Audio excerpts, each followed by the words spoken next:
Bonjour. Alors, on s'est arrêté hier au manifold de Duse. On a dit que on a commencé par le fait que la pression de service de tous les constituants du manifold de Duse, c'est-à-dire les sorties, cette sortie de la shock line, le manifold de Duse, et la sortie de la Q line jusqu'au clapet anti-retour. Après le clapet anti-retour, c'est les équipements de surface, leur pression de service et la pression maximale de la pompe. Tandis que à partir du check valve ou du clapet anti-retour en allant vers les BOP, là, il faut avoir une pression de service au moins égale à celle du BOP, c'est-à-dire elle doit être supérieure ou égale à la pression de service du BOP.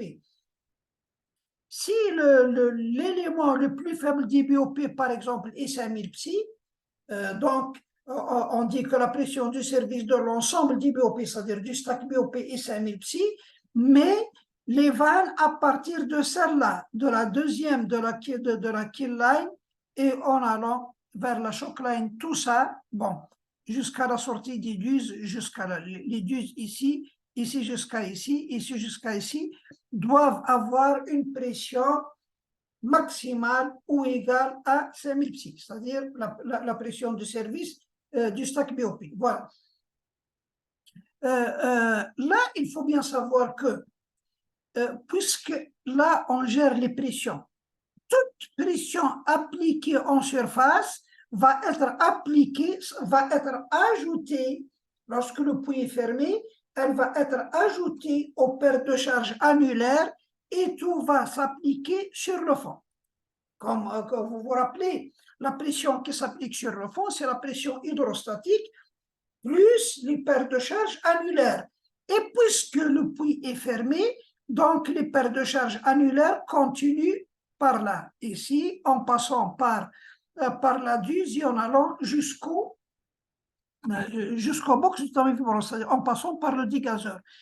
Donc, toute surpression dans ce circuit va s'appliquer sur le fond. Donc, pour réduire au maximum les surpressions, c'est-à-dire les paires de charge, il faut avoir ici le diamètre de la shock line suffisamment gros pour réduire au maximum les paires de charge. Il peut être, ça dépend de l'appareil, 3 pouces, 4 pouces, 5 pouces, ça dépend de l'appareil, mais il doit être large. Différemment de la kill line. La kill line n'a aucune action sur les paires de charge annulaires parce qu'on n'utilise pas pour circuler, mais pour injecter. Donc, le problème, c'est parce que le fluide, il va dans ce sens, tandis qu'ici, le fluide, il vient comme ça. Donc, tout bouchage, par exemple, ici, va s'agir sur le fond, tandis que celle-là, elle n'a pas d'influence sur la pression de fond, donc elle peut avoir un petit diamètre, par exemple, de pouces, tandis que l'autre, elle doit avoir un gros diamètre. Alors, la shock line doit avoir un diamètre suffisamment grand pour réduire les paires de charge, premièrement. Deuxièmement, elle doit être la plus droite possible, c'est-à-dire il faut éviter au maximum les coudes, parce que les coudes créent des paires de charge supplémentaires. Quelquefois, on est obligé quand même d'utiliser un coude, mais il ne faut pas exagérer, parce que si vous utilisez plusieurs coudes, eh bien, les paires de charge vont augmenter et la pression va s'appliquer sur le fond. Autre chose, là, le raccordement de tous les éléments, vous voyez, tous les éléments de la haute pression doivent être bridés, des brides, et non pas des embouts vissés, et non pas, par exemple, des raccords unions ou des embouts vissés. Il faut éviter tout ce qui est vissé, il faut utiliser ce qui est bridé. Parce que si la pression augmente, un élément vissé peut carrément se désassembler. Tandis que là, une bride qui a plusieurs bourrons qui la retiennent, sur la pression peut être un ou deux boulons vont casser, mais pas tous les boulons. C'est pour ça que tout le circuit ici, le circuit haute pression, le raccordement se fait obligatoirement par bride et non pas par embout vissé. Et aussi, là, les vannes haute pression, on a dit qu'elles n'ont que deux positions. Ou bien elle doit être totalement fermée ou bien totalement ouverte. Elle ne doit pas travailler en position à moitié, c'est-à-dire à moitié fermée ou à moitié ouverte, sinon elle va se siffler rapidement. Autre chose, les vannes là, de haute pression sont des vannes qui n'ont pas de caoutchouc à l'intérieur. C'est-à-dire le joint métal sur métal, étanchéité métal sur métal. On n'utilise pas de caoutchouc parce qu'il ne peut pas supporter la grande pression ajoutée au fait que la boue qui passe par là est remplie de cutting, parce que la boue qui est évacuée avant le bouchon, c'est celle qui a servi au forage. Donc, elle est remplie de cutting. Donc, pour éviter la détérioration des étanchéités, on n'utilise pas de caoutchouc. Voilà donc le circuit haute pression. Ici, on utilise une vanne hydraulique. Une vanne hydraulique, elle est toujours fermée, quelle que soit la procédure de fermeture, elle est toujours fermée. Tandis que celle-là, manuelle, elle est toujours ouverte. Vous avez les deux pour que si l'une est défaillante, surtout si celle-là est défaillante, elle fuit, on peut fermer celle-là et réparer la SCR, la vanne hydraulique commandée à distance. Voilà. Là, elle est commandée à distance pour pouvoir l'ouvrir rapidement lorsqu'on a une venue, parce que lorsqu'on a une venue, par exemple, surtout si vous utilisez la FAST, vous savez qu'il faut commencer par ouvrir la vanne avant de fermer le BOP. Pardon, pas la FAST, mais la soft. Lorsque vous utilisez la soft, vous êtes obligé d'ouvrir la HCR avant de fermer le BOP. Donc, il faut l'ouvrir rapidement. Si elle est manuelle, vous allez perdre beaucoup de temps à l'ouvrir et là, ça va permettre au gain d'augmenter. Donc, pour avoir le gain le plus petit possible, il faut utiliser une vanne commandée à distance qui s'ouvre rapidement. Vous voyez ici, vous avez une manuelle et une hydraulique. Ce qu'on utilise, c'est l'hydraulique. La manuelle, c'est une vanne de secours. C'est une vanne, si vous voulez, de maintenance. Au cas où celle-là est défaillante pendant le contrôle d'une venue, il faut fermer celle-là et réparer. Tandis que de l'autre côté, vous n'êtes pas obligé de placer une vanne commandée à distance. Bon, si on en a et on la met en place, il n'y a pas de problème. Mais sinon, vous n'êtes pas obligé d'utiliser une vanne commandée à distance parce qu'il n'y a pas urgence. Cette ligne, elle n'est faite que pour injecter. Par exemple, pour utiliser la méthode bull heading. La bull heading, c'est lorsqu'on a une venue, on ferme le puits.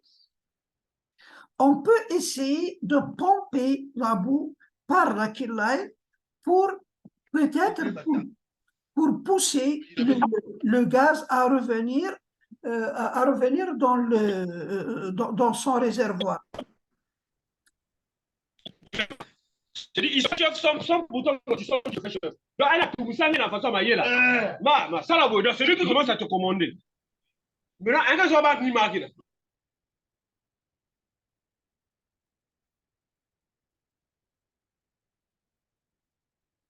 Bon, je continue. Il y a quelqu'un qui a désactivé son micro. Il se dispute, alors, s'il vous plaît.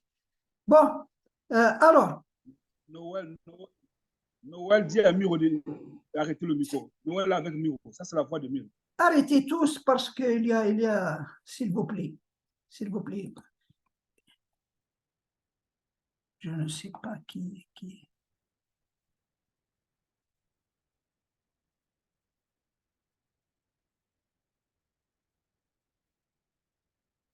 Ah.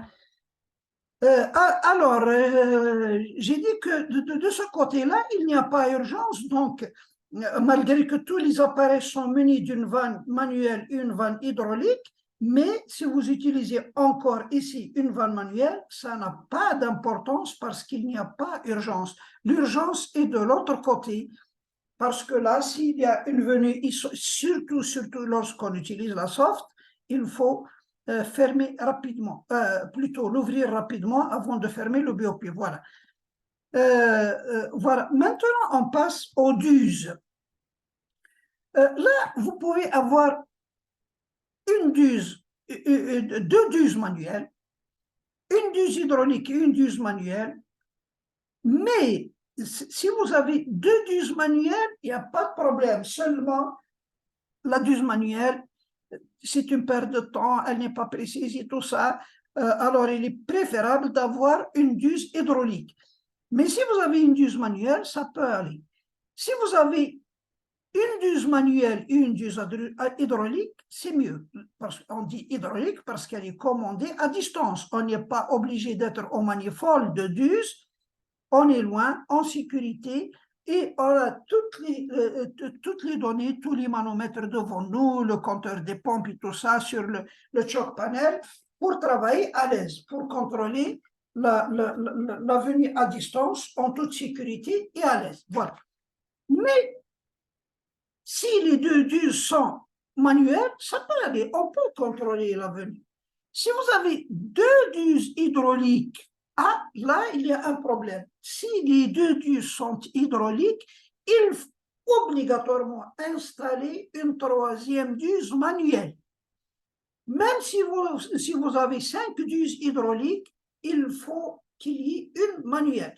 Parce que si c'est la pompe ou le système qui vous envoie l'huile ici du choc panel est défectueux, alors là, vous n'avez plus de duse. Donc, il ne faut pas trop compter ou trop faire confiance sur les duses hydrauliques. Il faut toujours avoir une duse manuelle de secours. Voilà. Voilà, donc, concernant les duses. On a dit que la duse, c'est une vanne en position variable.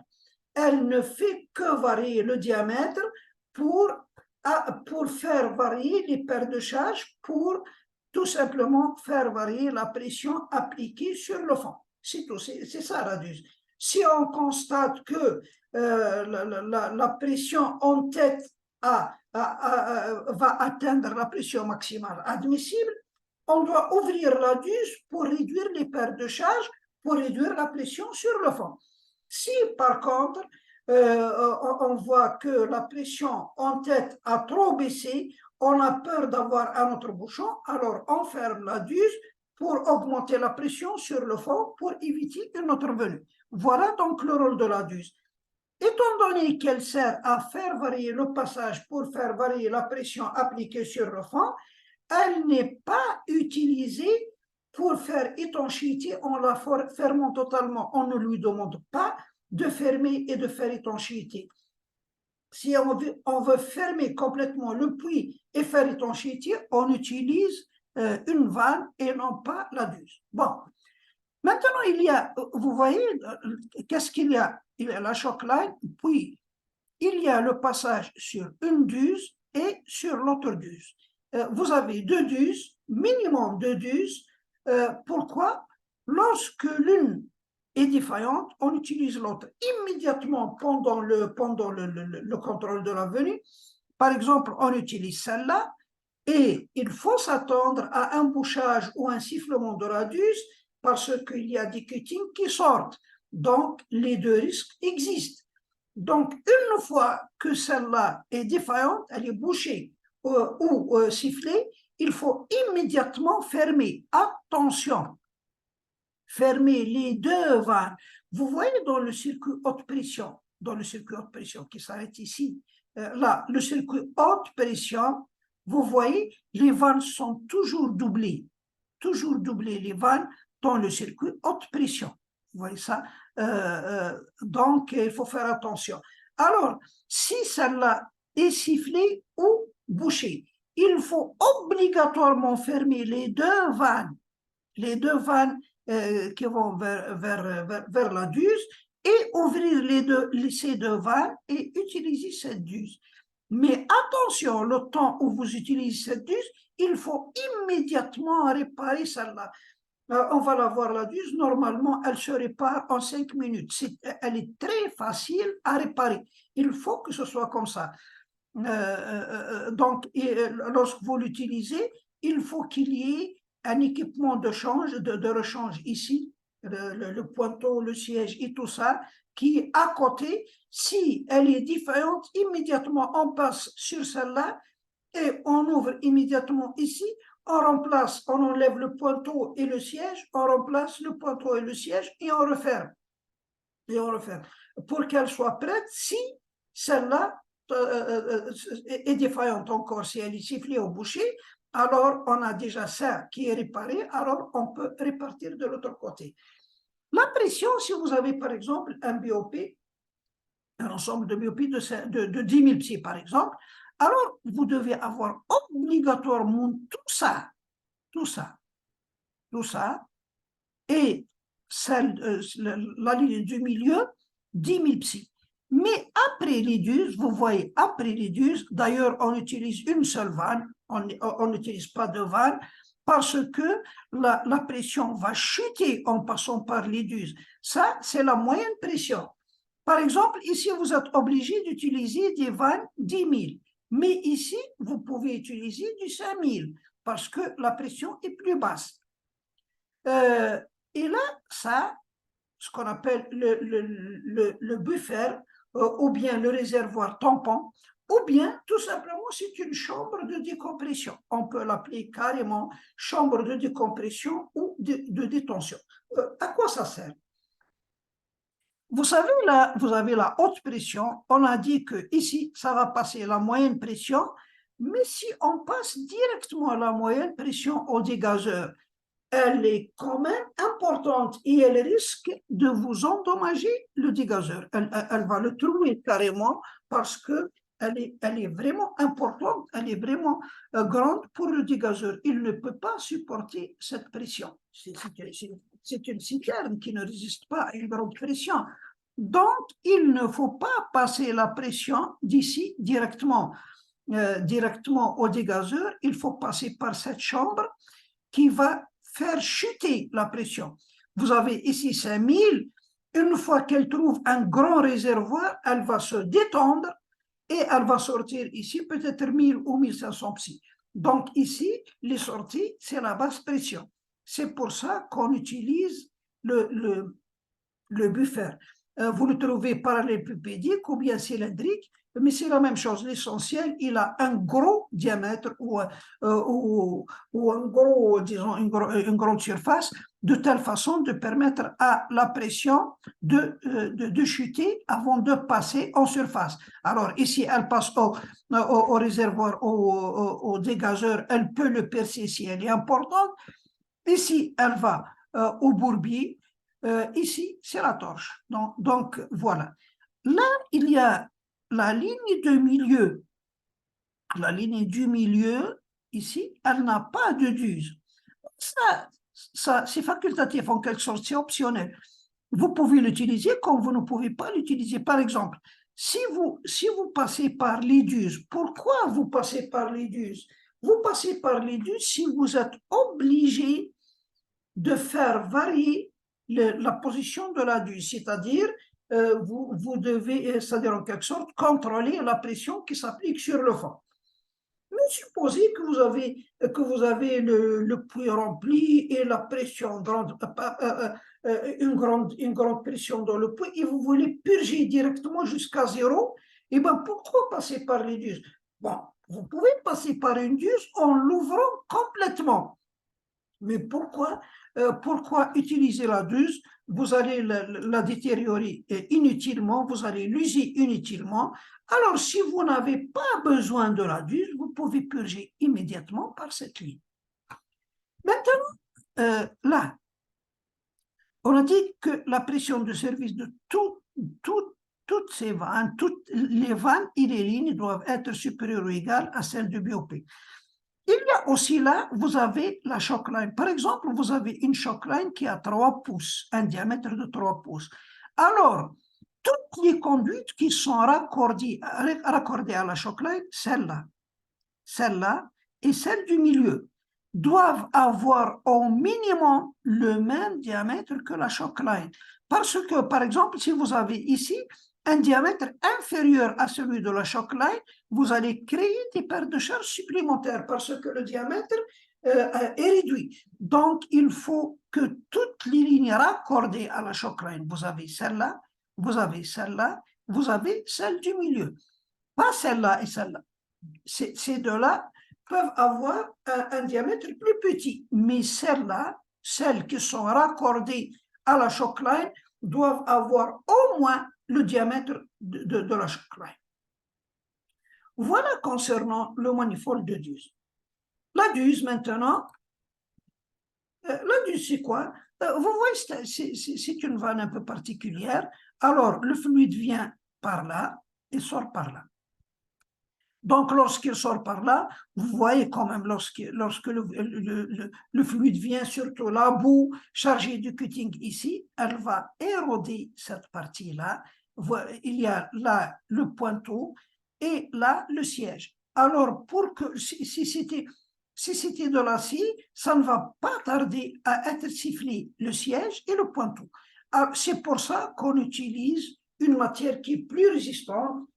En général, c'est du carbure tungstène, le pointeau et le siège, ou bien du céramique, parce que le céramique, il permet le glissement des particules et de la boue sans problème. Donc, voilà ce que c'est que la Duse.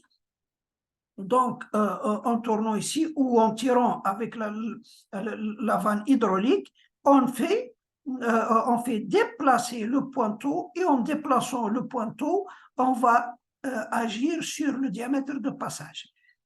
Voilà. Donc, là, pour le changer, vous voyez ici, vous avez un raccord union. Ça se change rapidement. Normalement, on doit taper sur le raccord union, on va le diviser. Immédiatement, on enlève le raccord union, on retire le pointeau et le siège et on remplace immédiatement le siège et le pointeau et on ferme. Quelquefois, il y a d'autres Duses qui ont un pointeau symétrique, c'est-à-dire qui est pointeau ici et pointeau de l'autre côté. C'est-à-dire que si vous avez le pointeau qui est défectueux, même le siège, il est symétrique, il est un peu plus lent. On n'a pas besoin d'avoir un équipement de rechange, on ne fait que dévisser, enlever cette partie, puis on enlève le pointeau, on enlève le siège, on retourne le siège et on le remplace parce qu'il y a une partie qui est défectueuse, l'autre est encore intacte, donc on le retourne et on le place, et le pointeau, on le retourne et on le place. Là, pour ne pas se fatiguer à avoir un équipement de rechange. Le choc panel, il contient, vous voyez, il contient tout ce dont a besoin l'opérateur de la Duse. Vous avez ici toujours ça, c'est la pression annulaire. Partout dans le monde, quelle que soit leur, comment s'appelle, leur culture ou leur position ou leur croyance, la pression annulaire est toujours à droite. Même si vous ne trouvez pas ici d'indicateur, c'est une norme internationale, ça c'est la pression annulaire et ça c'est la pression tige, toujours. Même si vous ne trouvez aucune indication, c'est toujours ça, à droite c'est la pression annulaire, à gauche c'est la pression tige. Vous avez ici le compte-coup et la vitesse de la pompe. Là, pour connaître la vitesse, le débit de contrôle, par exemple 30 coups, et là, le nombre de coups, ce dont on a besoin. Là, vous voyez, là, le bleu, c'est la remise à zéro du compteur. Lorsqu'on commence, comme on a dit, il faut remettre à zéro. Là, c'est pour affecter les pompes. Quelles pompes vous utilisez comme celui-là? Vous pouvez aller jusqu'à 3 pompes, par exemple. Par exemple, si on utilise la pompe 1, on doit appuyer ce bouton. Si la 2 ou la 3, ça dépend. Ici, c'est la manipulation de la DUS, la commande de la DUS. C'est là où on l'ouvre et on la ferme. Vous avez des indications ici, open et close. Là, c'est l'indicateur d'ouverture de la DUS. Il vous dit de combien est ouverte la DUS. Un huitième, ou bien un quart, ou bien un demi, et ainsi de suite. Donc, vous pouvez vous repérer ici. Ici, vous avez, là, bon, ça, c'est, ça, ce n'est pas vraiment, vous ne le trouvez pas dans sur tous les appareils. Là, c'est commande de régulateur hydraulique. Et là, c'est pour l'air. Ça, c'est la commande d'alimentation en air parce qu'il y a une pompe à air ici. Donc, pour envoyer l'huile à la DUS, donc ça, c'est la commande. Là, pour sélectionner la DUS, si vous avez deux DUS, pour sélectionner la DUS 1 ou la DUS 2. Ici, si les lecteurs, bon, c'est une option sur quelques appareils, ça, c'est la lecture de ça. C'est-à-dire, vous pouvez utiliser le cadran ou bien vous pouvez utiliser carrément l'écran ici. Vous avez, c'est écrit en chiffres, donc vous n'avez pas à chercher ici. Vous pouvez lire immédiatement ici. Celui-là, quelle est son utilité ici? C'est pour accélérer la DUS. Par exemple, vous voulez fermer lentement, donc vous mettez ça en position lente. Si vous voulez fermer rapidement, vous pouvez la mettre en position rapide. Donc ça, il commande la vitesse de l'opération de la DUS. Là, il y a une chose ici dont je veux vous parler, c'est que là, nous avons la vitesse de la pompe. Lorsqu'on dit débit, le débit, ce n'est pas la vitesse. Le débit, c'est la vitesse multipliée par le débit unitaire. Mais attention, sur chantier, le débit n'existe que chez le superviseur ou chez le chef de chantier. Seulement eux, parce qu'ils reçoivent le programme de forage où il est indiqué le débit. Pourquoi on leur parle de débit dans le programme de forage?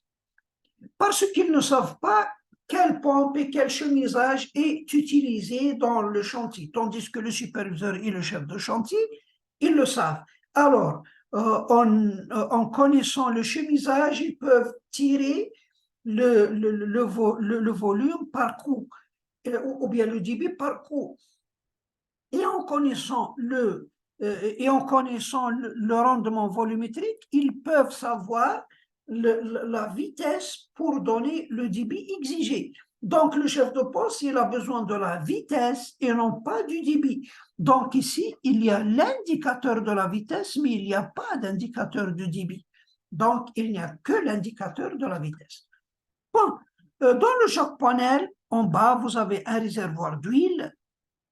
Bon, il y a tout ça, tout ici. Il y a une pompe à air qui aspire l'huile ici et l'envoie vers la DUS. Et il y a même ici une pompe manuelle. Au cas où la pompe à air tombe en panne, par exemple, il n'y a plus d'air, par exemple, où il y a une fuite d'air, où il y a un bouchage dans la conduite d'air ou autre chose, alors on peut pomper manuellement ici pour envoyer de l'huile à la DUS.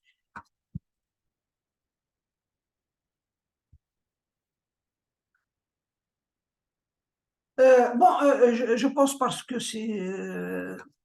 on va être arrêté, on va continuer encore un peu. Maintenant, il y a les BOP internes. Les BOP internes, on commence par les flotte-valves. Vous avez les flotte-valves, ce sont les clapets anti-retour qu'on place immédiatement au-dessus de l'outil. Attention. Ce sont des BOP internes parce qu'ils ferment l'intérieur. Mais, étant donné qu'ils ne sont pas testés en pression, on ne les utilise pas pour le contrôle qu'ils veulent. Il ne faut pas en faire confiance. Si, par exemple, vous remontez, vous avez une flotte valve au-dessus de l'outil, vous remontez, vous pistonnez, vous voulez revenir vers le bas, il faut, malgré que vous avez une flotte valve, il faut encore placer une grée-valve. La grée-valve, on la connaît, on l'a testée en pression, on lui fait confiance, mais pas ce clapet anti-retour. Au fait, maintenant, on l'utilise. Ce n'est pas pour le contrôle de venue, c'est plus pour éviter le retour de la boue à l'intérieur lors de l'ajout de simple.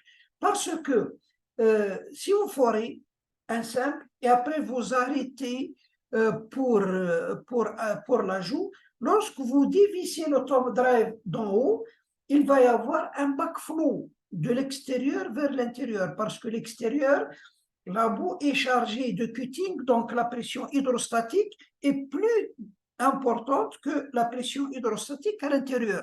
Donc, il va y avoir un retour. La boue, lorsqu'elle revient à l'intérieur, elle va, comment dirais-je, elle va amener avec elle les cuttings. Et les cuttings risquent de boucher l'outil, l'édus de l'outil, surtout si vous avez un outil PDC qui a des duses très petites. Voilà pourquoi on utilise ça. L'inconvénient avec celle-là, c'est que lorsqu'on descend, on est obligé de remplir. Celle-là, elle a ce qu'on appelle un flapper. Il y a un ressort ici pour s'ouvrir et fermer.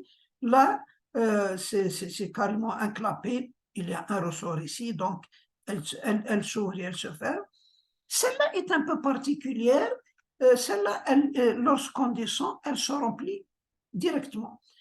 Comment elle est faite? Vous voyez le flapper, c'est la même chose que celle-là. Il y a un ressort de rappel ici. Là, en surface, on va l'ouvrir. Et vous voyez ici ce doigt. Le doigt, il se rabat comme ça. Il a un ressort de rappel ici. Alors, en surface, on ouvre le doigt. Et après, ce doigt va empêcher le flapper de se fermer. Alors, lorsque vous descendez, là, la garniture se remplit sans problème pendant la descente. Une fois arrivé au fond, lorsque vous mettez les pompes en marche, que va faire la boue? Elle va pousser le flapper, elle va le pousser comme ça. Alors, s'il est poussé, le doigt va revenir, parce qu'il y a un ressort ici qui va le rappeler, il va revenir ici. Donc, tant que la boue passe dans ce sens, le flapper est ouvert. Si vous arrêtez la circulation, puisque le doigt s'est rabattu, il ne va pas empêcher le flapper. Si vous arrêtez la circulation, le flapper va fermer. Voilà donc les clapets anti-retour flotte valve. C'est tout pour aujourd'hui.